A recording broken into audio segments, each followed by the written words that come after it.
am Shivangi Srivastava. Today I am going to teach you English for class 8, chapter 15, The Man Who Knew Too Much. So, previous के दो videos में हम लोगों ने chapters के बारे में पढ़ा था, समझा था और इस चैप्टर को कंटिन्यू करते हैं. So let's start with the chapter.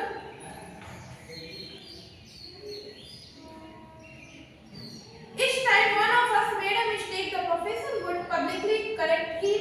Whenever one of us sold the professor out for him, when after a hard-working work of cleaning out how we listened in silence to orderly officer prayer, the professor would break out with a ringing, beautifully beaming heart, "Thank you, sir," and how superior, how convincing he was. It was always, "Let me show you, old fellow, or not you will ruin your rifle that way, old man." So यहाँ पे जो writer है वो कहते हैं कि जब ये जो सोल्जर थे जब इनकी ट्रेनिंग खत्म होती थी तो वहाँ के जो ऑफिसर्स थे इन्हें पूरे दिन के लिए प्रेज करते थे, तो जो प्रोफेसर थे वो बीच में थैंक यू सर बोल के वो ऐसा दिखाते थे कि जैसे लगता था कि सारा क्रेडिट यही ले जा रहा है, सारा काम यही किया है. We used to pride ourselves on aircraft recognition. Once out for a walk, we heard the drone of a plane flying high overhead. None of us could even see it in the glare of the sun without even a glance. Upward, the professor announced that of course is a North American Hammerstein training. It can be unmistakably identified by the harsh engine, not due to the high peak speed of the ESC. So यहाँ पे writer कहते हैं कि हम लोग बहुत ज़्यादा खुद पे प्राइड करते थे क्योंकि किसी भी एयर क्राफ्ट को हम लोग देखते ही पहचान जाते थे कि वो कौन सा है. बट एक दिन क्या होता है कि जब हमारे ऊपर से एरोप्लेन जाता रहता है तो इतनी ज़्यादा सूर्य की जो रोशनी है इतनी ज़्यादा चमक होती है कि हम लोग नहीं समझ पाते, लेकिन जो प्रोफेसर रहता है वो बिना अपने सर को ऊपर किए तुरंत बताता है कि ये अमेरिकन हार्वेस्टर ट्रेनिंग का है. What could a gang of lords like us do with a man? तो यहाँ पर राइटर कहते हैं कि अब बताइए अब हम उसके सामने क्या है, कुछ भी नहीं है. None of us will forget the rosy summer afternoon which was such a turning point in the professor life. अब यहाँ पर क्या है कि ड्रॉनी मतलब स्लीपी समर के टाइम क्या होता है, स्लीपी टाइप में रहता है.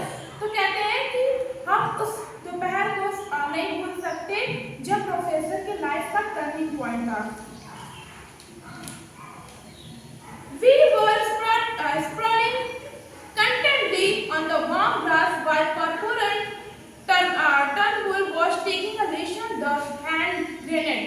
तो यहाँ पर राइटर कहते हैं कि हम ग्रेनेड हमें जो कॉर्पोरल का मतलब होता है आर्मी ऑफिसर में रैंक होती है, तो कॉर्पोरल जो ग्रेनेड का लेसन जब हम दे रहे थे, Corporal Turnbull was a young man, but he was not a man to be trifled with. He had come back from Dunkirk with all his equipment correct and accounted for his pet kitten in his pocket. He was our hero, and we used to tell each other that he was so tough that you could have a nail into without him noticing. तो यहाँ पे writer कहते हैं कि जो corporal थे तो वो तो बिल्कुल यंग एज के थे, बट वो बहुत ज़्यादा ही सीरियस रहते थे. अगर हम एक नाखून भी चुभो दे तो उन्हें कोई भी फर्क नहीं पड़ता था. The outside of a grenade, as you can see, Corporal Turnbull was saying, is divided up into a large number of fragments to assist segmentation. So यहाँ पे राइटर कहते हैं कि जो कॉर्पोरल थे वो हमें ग्रेनेड के बारे में बता रहे थे कि इसके कई सारे सेगमेंट होते हैं, कई सारे नंबर्स होते हैं. 44. What's that? The corporal looked over his soldier. तब एक आवाज आती है 44 और जो कॉर्पोरल रहते हैं वो टर्न होकर देखते हैं 44 segment. The professor beamed at him. Professor की आवाज रहती है जो कि कहती है 44 segments.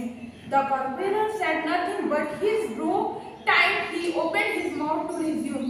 अब यहाँ पे कॉर्पोरल को थोड़ा गुस्सा आता है लेकिन वो कुछ भी नहीं बोलते और अपने मुंह को खोलते हुए अपने लेक्चर्स को कंटिन्यू करते हैं.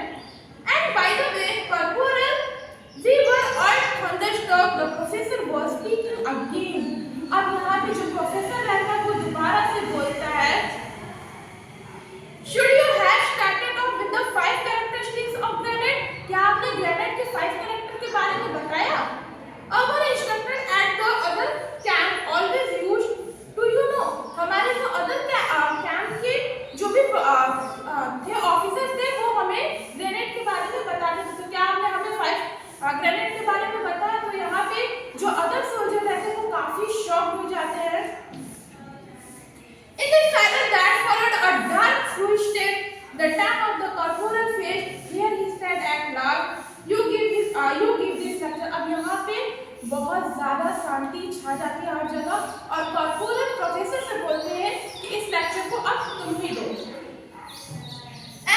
As if afraid to say any more, he tossed the grenade to the professor. और जो कॉर्पोरल रहते हैं वो अपने ग्रेनेड को प्रोफेसर की तरफ टॉस मतलब फेंकते हुए देते हैं.